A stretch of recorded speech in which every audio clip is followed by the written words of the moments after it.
1억 화소 센서가 탑재된다라고 하면은 굉장히 이슈가 될 수밖에 없는 안드로이드 최강 스마트폰이 탄생하는 것은 아닐까 하는.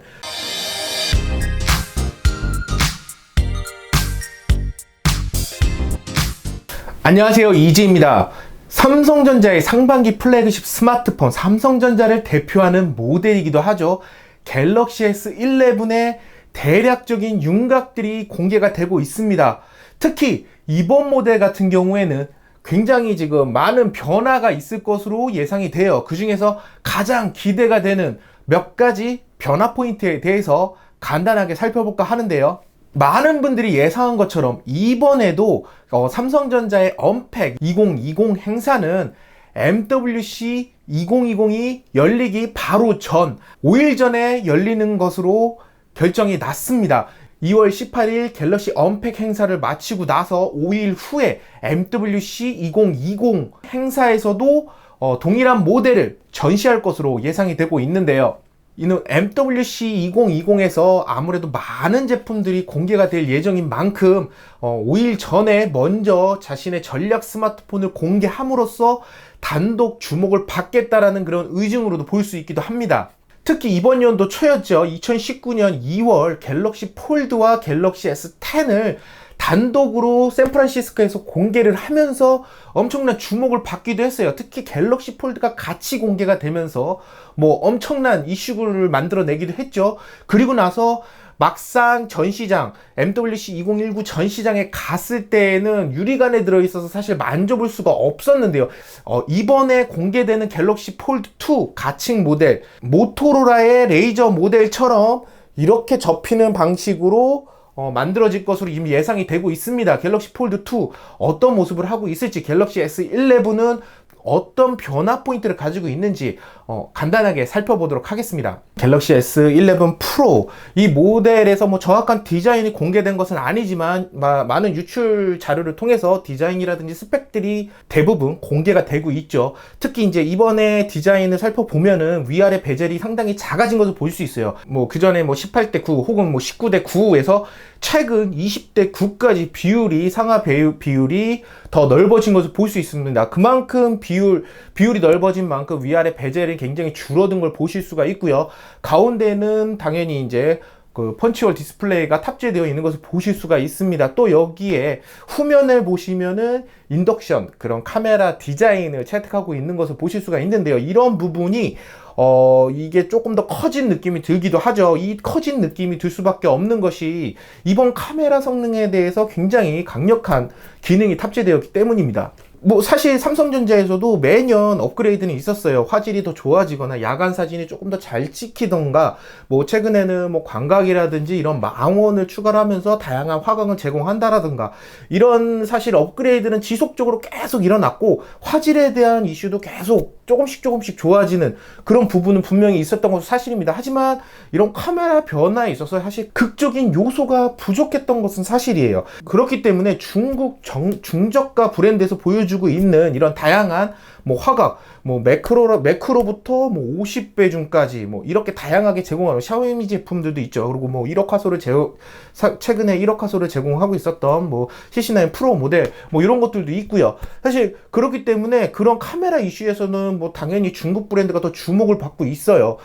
그렇기 때문에 갤럭시 S11에는 1억 화소 센서를 탑재할 수밖에 없는 이슈가 나올 수밖에 없는 것이기도 합니다.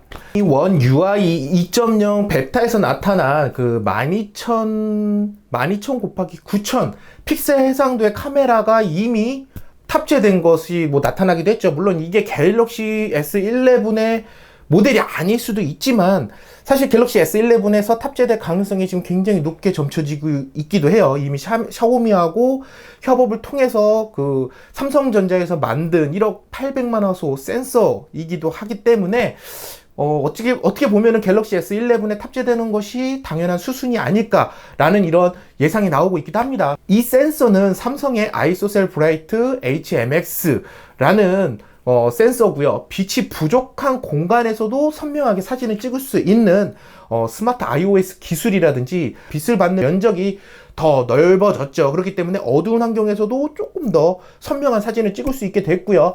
4개의 픽셀을 합쳐서 하나의 큰 픽셀처럼 사용하는 테트라셀 기술을 적용을 하였습니다.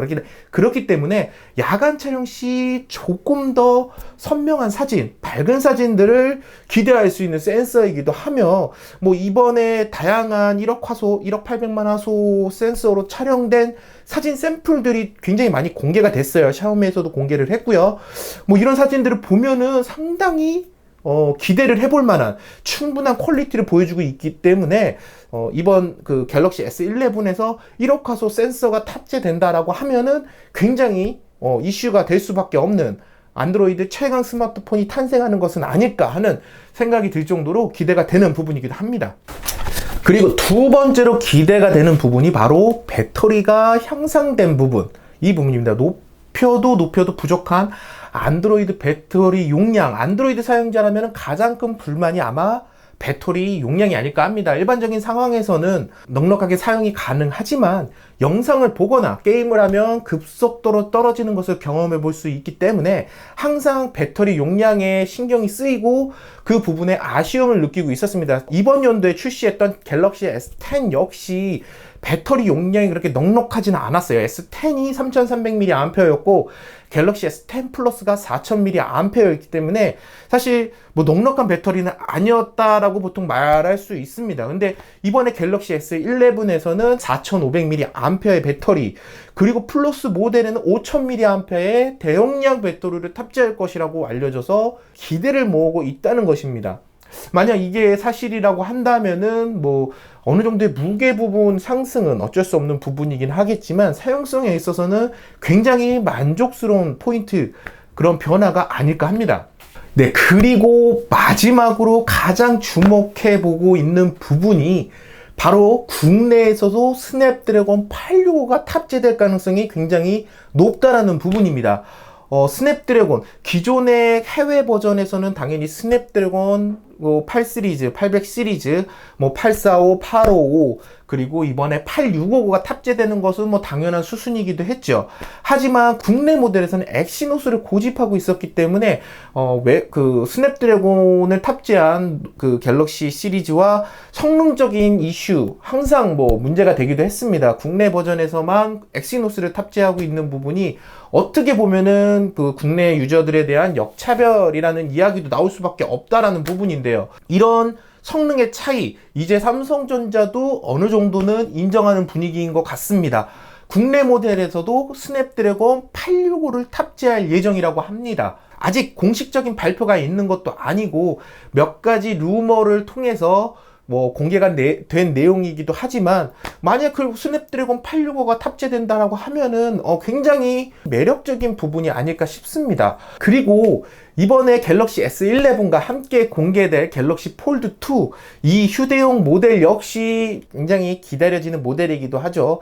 이미 모토로라에서 레이저 폴더블을 선보이면서 이슈를 모으기도 했습니다. 클램쉘 디자인을 채택하고 있기 때문에 굉장히 사이즈가 작아지고 펼쳤을 때 스마트폰, 일반적인 휴대용 스마트폰 사이즈를 갖추고 있다라는 부분, 이 부분이 굉장히 좀 매력적인 부분입니다. 근데 레이저 같은 경우에는 스냅드래곤 710을 탑재하고 있기 때문에 스펙적으로 굉장히 낮은 성능의 모델이기도 했죠. 하지만 갤럭시 폴드는 100만원 중반대로 출시를 하면서 스펙적인 부분은 기존의 갤럭시 S 시리즈와 큰 차이 없는 스펙 탑재하고 있지 않을까 하는 그런 기대감이 좀 생기고 있기 때문에 갤럭시 폴드 2 모델, 이 모델도 한번 주목해보면 재미있을 것 같습니다. 사실 갤럭시 S11과 갤럭시 S11 플러스 그리고 갤럭시 폴드 2까지 출시가 얼마 남지 않은 상황이고, 현재 이제 그 공식 발표일이 공개가 되었어요. 2월 18일로 샌프란시스코에서 공개할 것으로 이미 발표가 되었고요.